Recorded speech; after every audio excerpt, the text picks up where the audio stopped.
बिस्मिल्लाहिर्रहमानिर्रहीम। अस्सलामुअलैकुम। मैं हॉस्टल में पढ़ती थी जब मेरी बहन ने घर से भागकर शादी कर ली। मेरे वालिदैन ने उससे रिश्ता ख़त्म कर लिया, मगर मैं कभी कभार उनसे छुपकर अपनी बहन से मिल लिया करती थी। अब तो वो 2 बच्चों की माँ भी बन चुकी थी, मगर मैंने आज तक अपने बहनोई को नहीं देखा था। मेरी भी शादी हो गई तो मैं अपने शौहर को अपनी बहन से मिलाने ले गई। वो तो मेरे शौहर को देखकर चीख उठी और बोली, ये तो मेरा नाम ऐमन है। मैं अपने खानदान की सबसे लायक और पढ़ाकू लड़की थी। मैंने हमेशा हर क्लास में अव्वल पोजीशन ली, इसीलिए मेरे वालिदैन ने मेरी तरफ से कई ख्वाब आंखों में सजा लिए थे। वो मुझे डॉक्टर बनाना चाहते थे, जबकि मैं खुद भी कुछ करना चाहती थी, आगे बढ़ना चाहती थी। हम 2 ही बहनें थीं। बड़ी बहन सुमन थी, जिसका पढ़ाई में दिल नहीं लगता था, इसीलिए अम्मी ने उसे हुनर सिखाने का सोचा और सिलाई सेंटर में दाखिल करवा दिया। मैंने एफएससी कर ली तो आगे की पढ़ाई के लिए मुझे अपने इलाके से दूर जाना पड़ता था, और फिर रोज रोज के किराए भी तो थे। मैंने ये फैसला कर लिया कि ये चंद माह मैं हॉस्टल में ही गुजारूंगी। अब्बू ने भी इजाजत दे दी, मगर सुमन ने सख्त एतराज किया था। वो कहने लगी, कोई जरूरत नहीं है अमन को घर से दूर करने की। आजकल किसी पर भी भरोसा नहीं करना चाहिए। अब्बू मुस्कुराकर बोले, सुमन, तुम क्यों फिक्र करती हो? मुझे अपनी दोनों बेटियों पर बहुत यकीन है। मैं तुम दोनों पर आंखें बंद करके भरोसा कर सकता हूं। अब्बू की इस बात ने मेरा सर फख्र से बुलंद कर दिया था। मैं हॉस्टल चली गई तो दिन रात मेहनत करती। मैंने हॉस्टल का किराया निकालने के लिए चंद बच्चियों को ट्यूशन देना भी शुरू कर दिया था। मेरा पहला सेमेस्टर हो चुका था, इसीलिए मैं घर वापस आ गई थी। लेकिन घर के हालात मुझे अच्छे नहीं लगते थे। अजीब तनाव सा था। सुमन भी किसी से बात न करती और सारा सारा दिन अपने कमरे में घुसी रहती थी। मैंने अम्मी से वजह पूछी तो वो बोली, ऐमन, तुम तो जानती हो ना, सुमन का बचपन में ही रिश्ता फुप्पो की तरफ तय हो गया था। वो शादी की तारीख मांग रहे हैं, मगर इसने घर में अलग वावेला मचा रखा है। कहती है कि जहर खा लूंगी मगर शब्बीर से शादी नहीं करूंगी। मैं बड़ी हैरान हुई कि वो ऐसा क्यों कह रही है, क्योंकि मैं अपनी बहन को अच्छी तरह से जानती हूं। वो तो शब्बीर को बहुत पसंद करती थी। मैंने अम्मी को दिलासा दिया कि मैं जरूर सुमन को समझाऊंगी। मैं सुमन के पास गई तो वो नॉवल पढ़ने में मसरूफ थी। मैं बोली, सुमन, मेरी बात सुनो, तुमने शब्बीर भाई से शादी के लिए इनकार क्यों कर दिया है? वो बोली, मुझे नहीं पसंद। एफए पास शब्बीर, मैं किसी अच्छी जगह पर शादी करूंगी। मैं हैरान रह गई थी अपनी बहन की बात सुनकर। मैं बोली, सुमन, तुमने भी तो मैट्रिक के बाद अपनी तालीम छोड़ दी थी ना? फिर शब्बीर भाई में क्या खामी है? अच्छा कमाते हैं, प्यारे भी हैं। सुमन ने नॉवल एक तरफ पटक दिया और बोली, अगर उसमें इतनी ही अच्छाइयां हैं तो खुद कर लो ना शादी। मेरी जान छुड़वाओ उससे। खुद तो तुम किसी डॉक्टर से ब्याह करोगी, गाड़ियों में घूमोगी, और मैं सारी जिंदगी 100-100 रुपए की बचत में गुजार दूं। ऐसा कभी नहीं हो सकता। मैं मुस्कुराकर बोली, सुमन, तुम बिला वजह अपना दिल मैला कर रही हो। मेरे नसीबों में न जाने क्या है, कोई नहीं जानता, लेकिन तुम अपने पांव पर कुल्हाड़ी मत मारो। सुमन एकदम ही उठी। उसने मुझे हाथ से पकड़ा और कमरे से बाहर धकेलकर अंदर से कमरा बंद कर लिया। मेरी छुट्टियां खत्म हो चुकी थी तो मैं वापस हॉस्टल चली गई थी। पहले सेमेस्टर का रिजल्ट आ चुका था और मैंने खातिर खा कामयाबी हासिल की थी। मेरे असातिज़ा भी मुझसे बहुत खुश थे। वो जानते थे कि मैं यकीनन कुछ न कुछ बनकर ही इस इदारे से निकलूंगी। एक शाम मैं बच्चियों को ट्यूशन पढ़ा रही थी तो मुझे किसी लड़की ने आकर बताया कि तुम्हारे घर से तुम्हें मिलने आए हैं। मैं बहुत हैरान रह गई थी, क्योंकि इससे कबल तो कभी मुझसे मिलने कोई नहीं आया था। मैं जल्दी से उठकर मुलाकात वाले कमरे में गई तो सामने ही अब्बू बैठे नजर आए। ऐसा लगता था जैसे वो चंद दिनों में ही बूढ़े हो गए हों। मैं बोली, अब्बू, आपको क्या हो गया है?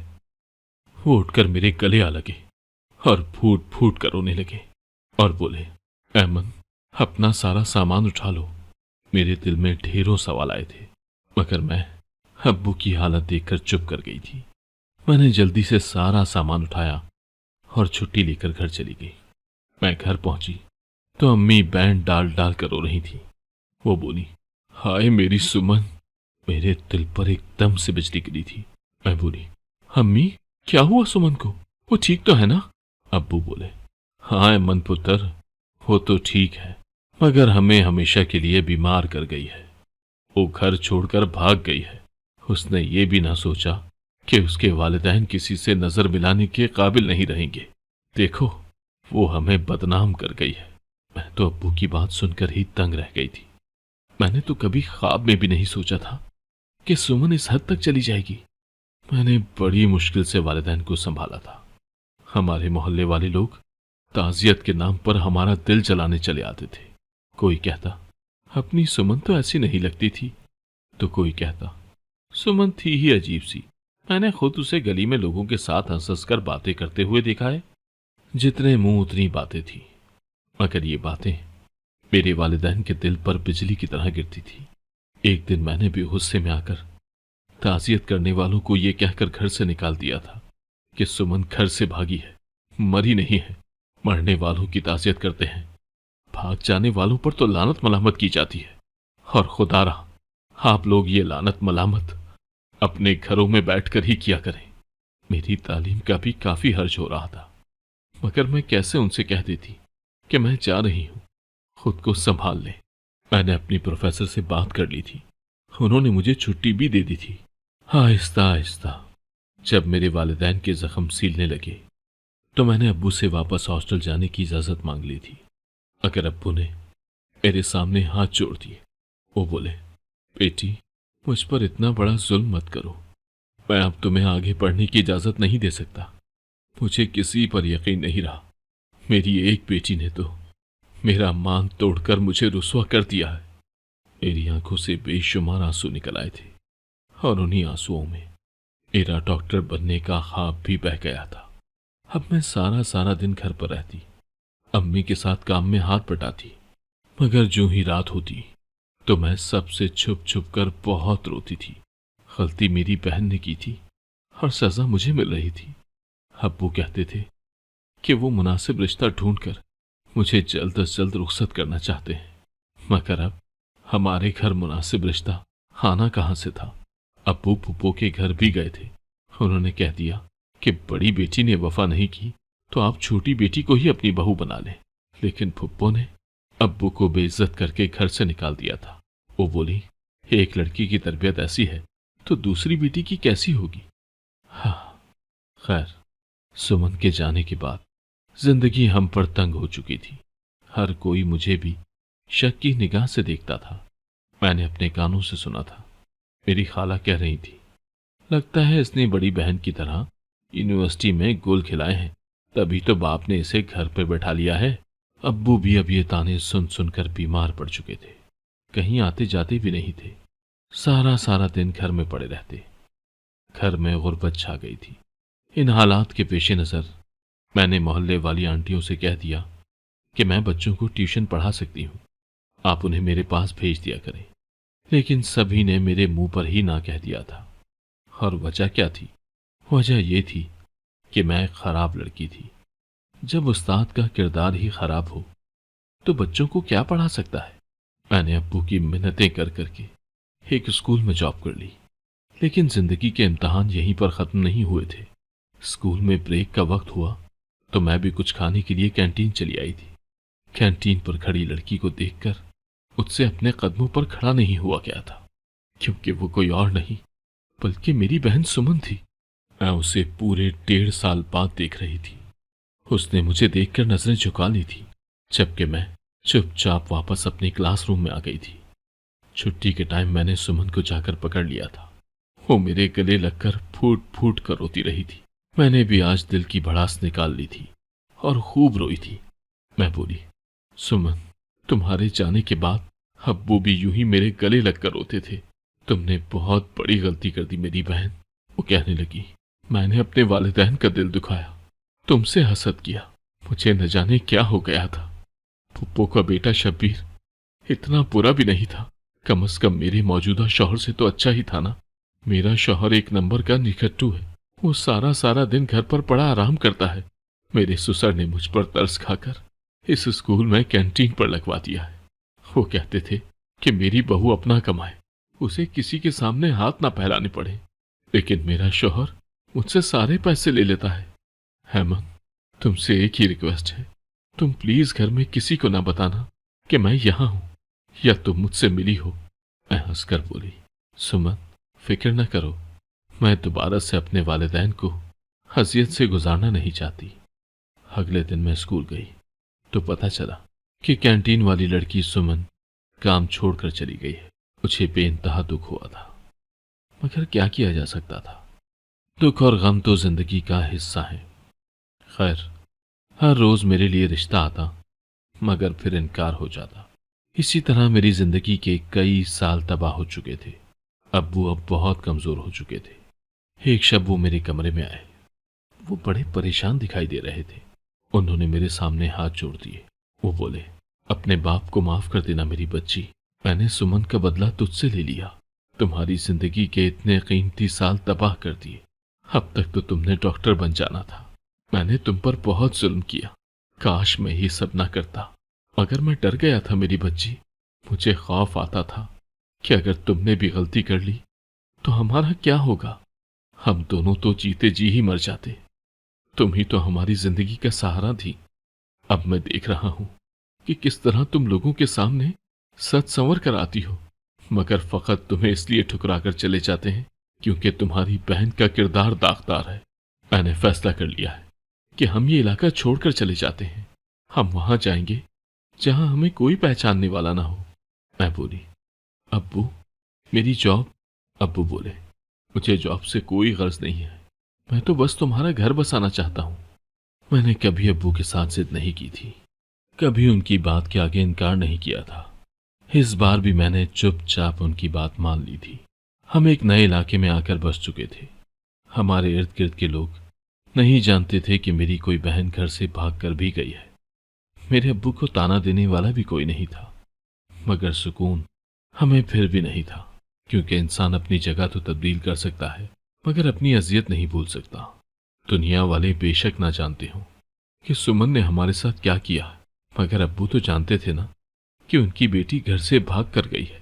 खैर, इधर आकर भी अब्बू ने मेरे रिश्ते ढूंढने शुरू कर दिए थे। मैं जवान थी, हसीन भी थी, मगर अब उम्र ढलती जा रही थी। लोगों को मेरे चेहरे पर झुर्रियां नजर आ जाती थी। हमने बड़ा कठिन वक्त देखा था। खैर, मेरा एक रिश्ता मिल ही गया था। हैरत की बात तो ये थी कि मेरा होने वाला शौहर डॉक्टर था। अम्मी बेइंतहा खुश थी, जबकि मेरे एहसास तो उस दिन ही मर चुके थे जिस दिन मैंने डॉक्टर बनने के ख्वाब को दफनाया था। मेरी शादी अगले ही माह थी, इसीलिए अम्मी के कहने पर मैं बाजार चली जाती और कोई एक आध चीज अपने जहेज के लिए खरीद लाती थी। आज भी जब मैं शॉपिंग करने आई हुई थी, तब मुझे एक दुकान पर सुमन नजर आई। उसके रंग ढंग बदल चुके थे। वो बेइंतहा खुश थी और उसके पास 2 हंसते खेलते बच्चे भी थे। मैं सोचने लगी कि जिस इंसान से गुनाह सरजद होता है वो तो अपनी जिंदगी में आगे बढ़ जाता है, मगर पीछे रह जाने वाले हमेशा पीछे ही रहते हैं। मैं अपनी ही सोचों में गुम थी जब मुझे किसी ने आवाज दी। सर उठाकर देखा तो सुमन मेरे सामने खड़ी थी। वो मुझसे गले मिलकर अम्मी अब्बू के बारे में पूछने लगी। मैं बोली, सुमन, बहुत बदल गई हो तुम। वो हंसकर बोली, ऐमन, तुम जानती हो क्या, मेरा शौहर डॉक्टर। अभी वो बात मुकम्मल भी न कर पाई थी कि उसकी छोटी बेटी रोने लगी। वो उसके जानिब लपकी तो मैं दुकान से बाहर निकल आई थी, क्योंकि मैं सुमन से कोई बात नहीं करना चाहती थी। लेकिन मुझे उसके लिए बहुत खुशी हुई थी कि वो डॉक्टर से शादी करना चाहती थी, तो उसका शौहर डॉक्टर ही बन गया था। मेरी ये सुमन से दूसरी मुलाकात थी। मैंने आज तक उसके शौहर के बारे में उससे कुछ भी नहीं पूछा था, ये भी नहीं कि वो घर से क्यों भागी थी, उसकी मुलाकात उस लड़के से कैसे हुई थी, और आखिर वो कौन था जिसके खातिर उसने अपने माँ बाप की इज्जत मट्टी में रोल दी थी। उनकी जवानी खा ली, वक्त से पहले उनको बूढ़ा कर दिया। मैंने तो सुमन के बच्चों से भी प्यार न किया था। ये तो सुमन की बात थी, मैंने अपने होने वाले शौहर की भी तस्वीर नहीं देखी थी। यूं ही वक्त गुजरता गया और मेरी शादी का दिन भी आ गया। मैं ब्याह कर ससुराल आ चुकी थी। मेरे शौहर ने जब मेरा घूंघट उठाया तब कहीं जाकर मैंने उन पर नजर डाली थी। वो बेइंतहा खूबरू थे और उन्होंने मेरी भी तारीफ की थी। वो बोले, ऐमन, मैंने सुना है कि तुमने डॉक्टरी की तालीम हासिल की, मगर बीच में ही छोड़ क्यों दी? मुश्किल लगा था पढ़ना? मैं हंसकर बोली, नहीं, ऐसी तो कोई बात नहीं। बस मेरी बड़ी बहन घर से भाग गई थी, इसीलिए अब्बू ने मेरी पढ़ाई छुड़वा दी थी। मेरे शौहर नबील एकदम सकते में आ गए थे। उनके चेहरे के तासुरात एकदम ही बदल गए थे। मुझे लगा कि आज से मेरी जिंदगी शायद जहन्नुम मच जाए। मगर नबील जब बोले तो मुझे उनके अल्फाज पर यकीन ही नहीं आया था। वो बोले, हम सो सॉरी, मैंने आपके जख्म हरे कर दिए। मुझे इस बात का पहले इल्म होता तो कभी ये बात आपके सामने न करता। कहते हैं ना कि बाज इंसान एक के गमों का मदावा बनकर आपके सामने आते हैं। नबील भी ऐसे ही इंसान थे। वो मेरा बहुत ख्याल रखते थे। मेरे ससुराल वाले भी बहुत अच्छे थे, मगर मैं ये नहीं जानती थी कि वो लोग मुझसे कुछ छुपा रहे थे। एक ऐसा सच जिसे जानकर मेरी जात के परखचे तक उड़ गए थे। मैं तो समझी थी कि मेरी जिंदगी के इम्तिहान खत्म हो चुके हैं, मगर मुझे इल्म ही नहीं था कि मेरे इम्तिहान कभी खत्म होने वाले नहीं थे। मैं और नबील हनीमून पर चले गए थे। वहां से लौटे तो मुझे औलाद की खुशखबरी मिली थी। हम सब बेइंतहा खुश थे। एक दिन मैं और नबील एक मॉल में शॉपिंग कर रहे थे जब मेरी नजर सुमन पर पड़ी थी। मैं अपनी जिंदगी में अब आगे बढ़ चुकी थी। अब खुशियां मुझे मिल चुकी थी, इसीलिए मैंने सुमन को भी माफ कर दिया था और उससे मिलने के लिए मैं खुद आगे बढ़ गई थी। मैंने सुमन से बातचीत की और उसे बताया कि मेरी शादी हो चुकी है। वो बेइंतहा खुश थी। मैंने अपने शौहर नबील को आवाज दी ताकि सुमन से उन्हें मिलवा दूं, मगर नबील जैसे ही सामने आए, सुमन चीख पड़ी थी। वो बोली, ये तो मेरा नाम सुमन है। मैं अपने वालिदैन की पहली औलाद थी, इसीलिए बड़ी लाडली भी थी। मेरा पढ़ाई में बिल्कुल भी दिल नहीं लगता था। मुझे हर वक्त फैशन की पड़ी रहती थी, इसीलिए मैंने अपनी तालीम छोड़ दी। लेकिन मेरी छोटी बहन बहुत लायक थी। हम सब बेइंतहा खुश थे। अगर जूं जूं मैं बड़ी होती गई, मेरा दिल घर से उकताने लगा था। जब ऐमन हर रोज घर से तैयार होकर निकलती तो मेरा दिल भी ललचाने लगता था। आहिस्ता आहिस्ता मैं उससे जलने लगी थी। ऐमन हॉस्टल में चली गई तो बस मेरा दिल ही बैठ गया था। मैं अम्मी के साथ सारा सारा दिन घर के काम करवाती थी, जबकि ऐमन, वो तो मौज मस्ती करती थी। मेरी मंगनी शब्बीर से हुई थी और फुप्पो हर रोज शादी की डेट लेने पहुंच जाती थी। मुझे बेइंतहा गुस्सा आता था उन पर। वो ये सब फकत इसलिए कर रही थी क्योंकि अब उनसे घर के काम नहीं होते थे। वो अपने घर में बहू नहीं बल्कि मुलाजमा लेकर जाना चाहती थी। इसीलिए मैंने इस शादी की बहुत मुखालफत की थी। अब्बू के पास एक मोबाइल था, मैंने भी जिद करके मोबाइल ले लिया था। मैंने फेसबुक का अकाउंट बनाया था और मुख्तलिफ लोगों से दोस्तियां करने लगी। मुझे दिन में दसियों लड़कों की रिक्वेस्ट आती थी जो मैं कबूल कर लेती थी। एक लड़के से तो अब मेरी गपशप होने लगी थी। उसने मुझे बताया था कि वो डॉक्टर बन रहा है। मुझे लगा बैठे बिठाए मेरी किस्मत खुल गई है। मैंने उससे दोस्ती कर ली थी। वो लड़का मुझे अपनी किताबों की तस्वीर भी बेचता था और उसकी किताबें भी बिल्कुल ऐमन की किताबों जैसी ही थी। उस लड़के ने मुझसे मोहब्बत का इजहार किया तो मैं बोली, मेरे साथ शादी कर लो। मैंने अपने सारे हालात उसे बता दिए थे। उसने मुझे घर से भाग जाने की ऑफर की, जो कि मैं ठुकरा न सकी और उसके साथ घर से भाग गई। वो लड़का मुझे अपने घर लेकर नहीं गया था।